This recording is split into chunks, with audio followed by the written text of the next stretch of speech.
kutaa namaa dhooftee akkas minaamina jettu sun shamara arsiitii miti arsiillee bakkan buutu achumatti nuu beekaa isinin jechuu barbaada. Assalaamu alaikum. Nama tokko narrabsinaa dubartiin teenna nama tokko ijoollee wallo nama tokko dubartii teenna taatanii dubartii arsee taatanii wanni martuu haadha arsee irraa gadi baatanii nama tokko narrabsinaa. yeroo takka amma daqiiqaa muraasa dubbadhu ishee itti jirru amma gara maraayyuu nageenya labsaa jirra. Nageenya jibbinu nageenya hafu isinillee akka dhaamsaatti shamarran ta'e akkasi komandootti kana booda komantii badaa komantii uffataa waa'ee wallollee dhabsiidhaa dhaaba. Warrillee akkuma amma keessa walla jirufaatti yoo nagaa barbaadan gara maraayyuu gabbaa'ee nagaa labsa. Nuti laal amma yoo jaarsummallee ilaalame wanti itti kalaala. Akka amma jarri bakkan taa'edhaa dhufanii naman taa'e dhufanii kuni amma duuba nu deebisa ammallee maali jennaan namni martuu malaayikaa miti. Jarris nama nutis nama akka dhiiraa lollee walitti garsiifne amma wal qixa jirra araarri kan dhugaa bu'a taanaan namni agartee haa jibbu hin jiru yoo shayxaana taate malee. Kana waan ta'eef amma marti keessanuu kan dhuftan waa'ee nageenya abuurratti qofatu godha. Maaliif jennaan dhugaadha miskiinni gara maraayyuu miidhamaa jira. Miskiinni namootu gartee jinji walloon kun meeqami kana marrabsaa yeroo jalaa siin agarreen. Nuti akka arsiisitti akkasi komandutti haadhaa sun dhagaa. Amma dhiiguma keenyan akka gorfaatti ramnu dhabne lafatti nu qaban jenne ta'e gatutti jirra. Nama re'ee dalagatu. Barkanaa jedha amma nagaa labsaa gara maraayyuu nageenya labsamu miskiinni akka hin dararamne nuti fakkeenya isin haa ta'an akka dhaquma mucaan ijoollee xiqqoo san nyaachisee baasee kun qajeelchaa jira san sayirraa fakkeenya fudhattanii. Wallahi ijoollee arsii waan jabaa hojjetaa jirti wallahi samoonii kan. Kaleellee akkasii gaddiisan. Mucaan akkasii fidisan isinillee sayirraa laalaa waan qara dabre Amma acha. Duri irratti ijoollee wallooti akkuma kanatti fiddeela. Ijoollee wajjin dalatu dhaqaa namni biraa irraa waa jeetti ergeetti ijoolleen ati gotta jettee noo feete. Barsan arraba qara dabrellee isinillee warra fidanii akka inni goota jedhe namni gaafa walitti aaree gabba'e wal arrabsa muka oli kaaya. Amma wanni dabre dhageeffadha. Waan jaarsonni jettu fudhannee dhageeffadha. Amma miskiina mul'ii miidhamaa jira.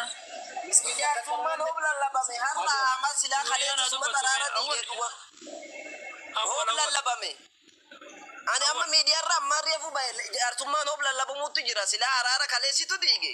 Waa ta'u tokkoffaasi. Barakiidha. Waliin dhootti doon hafisii wajjin nyaanne. Labsiin dhattare kalee dhugaadhaan diinere kalee akkamitti araara hin ta'u kalee wal qixa ta'uuf diine kaabboo wanni akkasitti maraadhee suuraan kiyya Walloon isa maka abbaa waraanaa jira silaa yoo warra ta'u jiru. Arsiin duraan adaba beeti adaba hanqiftanii ammoo isin muka kennan muka isin kaayanii maarre harkatu harka baase. Barammaa adabaan hin taane gaa walloon agartee akkam ta'eef araaraa irra hin jiraatu gaa walloon araaraa rabsutti hin agarre nama araaraa rabsu kaamumaan akka tokko maqaa haadha siinqee waan jedhamu tokko nurra kaa'e hagamdii Oromoo miira keessa galtee sirna sannaa kennite beektani. Kanama wajjin rakkadhe maqaa kan wajjinillee namni na dhaga'u hin jiru humnaan qabu fooloon qabu amma gabaabumatti wanni an jechuu barbaadu. Lakki qoosamaaf jedhee an tiktokiin dhiyoon irraa gubate feemasuma jiddu galeettiidha. Laal amma wanni gootan obboleeyyanti gaama banatee haasaa amma wanni goonu ilaa shamarran tiyyaa ilmaanaa yaa qaqqaalee arraballee baasa akka feetanuu ta'a ilaa wanni gootan jalqaba shamarran nagaa labsaa araara labsaa haga dandeettan ila haga dandeetta maaliif akka jedha beektani gamaallee gamanaallee tokkoof tokko dubbiin baqa wal qixxoofneerra gabaabumatti tokkoof tokko taaneerra gooliin tokkoof tokko walitti galee jira. Dhugaan hundi keenya hadhoofnee turre ani nama nagaa labsu kun wallaahi Ahmad torbaan kana keessa waan keessa ture anumaaf ana beekaa ijoollee wallollee na beetti amma garuu dubbiin tokko eegataate nagaa barbaannaa araara barbaannaa obboleeyyan keenya miira keessan harkaa galaniiti faaruun garmalee keessattuu hoggaa lamaan kanaa as faaruun xiqqootti baay'attee nu jala nu harkaa fincilan malee obboleeyyan keenya dhiiga keenya ilmaan bareentumaati isaan miidhuun barbaannu nagaa barbaanna jechuu barbaada.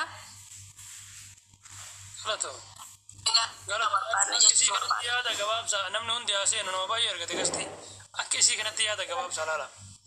Yaa gaba aganuma jedha Oromo Sheikh Ahmed Oromo biraati waa jedha Oromo kutaa sagaleeti yaa ilmaan Oromo yaa Wallag yaa Hararge yaa Jimma yaa Shawa yaa Boorana fi Gujii miidiyaa kanarratti illee agarre waan gootan wallahi walqabe kunniin lamaan ummata mujrima ummata akka ammataa jabaatu kutaan kun lamaan addaan guuraa ummanni kun wal fixa tokko miliyoona 18 tokko miliyoona tokko ummanni kun wallahi lafarraa wal balleessa wallahi isma dhugaa I'm not joking wallahi sirreessi ma dubbatu jira wallahi ummanni kun lafarraa wal xaragaa addaan qabaa please ummanni Oromoo biraa jechuu barbaada galatooma.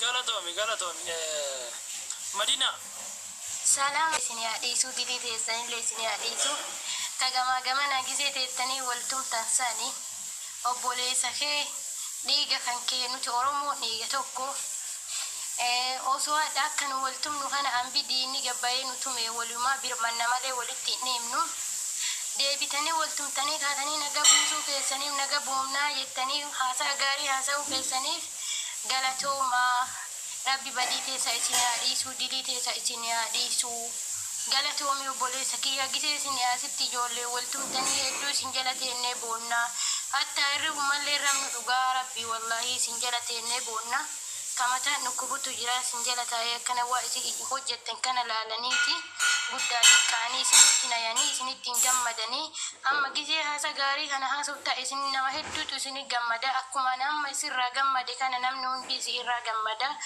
yaa amadi keenya galatoomii dilii teessa rabbi isin yaadhiisu hundaafuu haga humna teessaniitiin nagauma labsaanuu fiiga tokko foon tokko nu Oromoo waliin nyaannu akka saree wal nyaata malee namni waliin nyaatu deebiin nuti musliima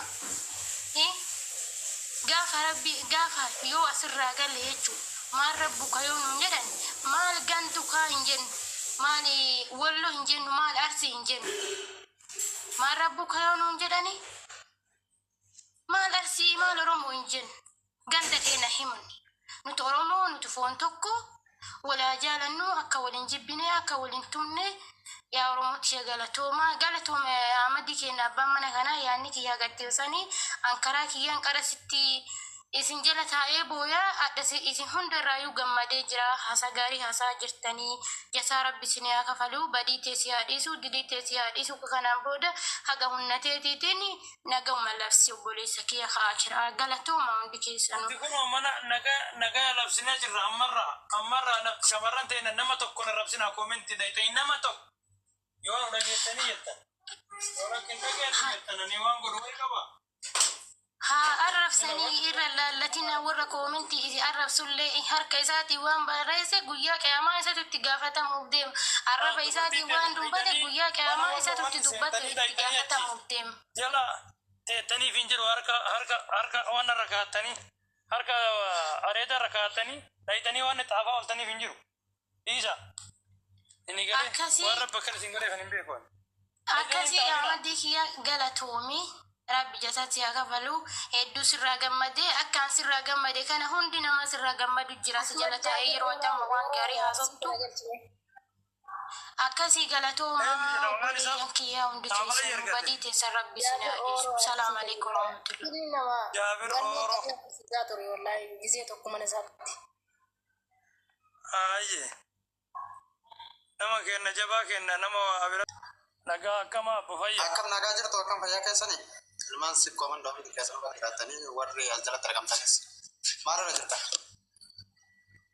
wallahi ka wanni irra jirru homa yeroo ammaa kana ammaaf nagahuma labsaa jirra yoo jarri nagaya didanii nullee nagaya ka wanni yoo jarri nagaya hin feene wanni nagaya barbaannu hin jiru yoo jarri nagaya fedhan haala wasaalan yoo jarri nagaya hin feene nuti mana namaa dhayini nama barbaannu yoo namni nutti dhufe fira dhoggina yoo namni lola labse immoo itti gabbaana ufii kenna lola labsinu nagaya barbaanna akkanumarra dubbachuu jirra waa hunda nagaa dursa waan ta'eef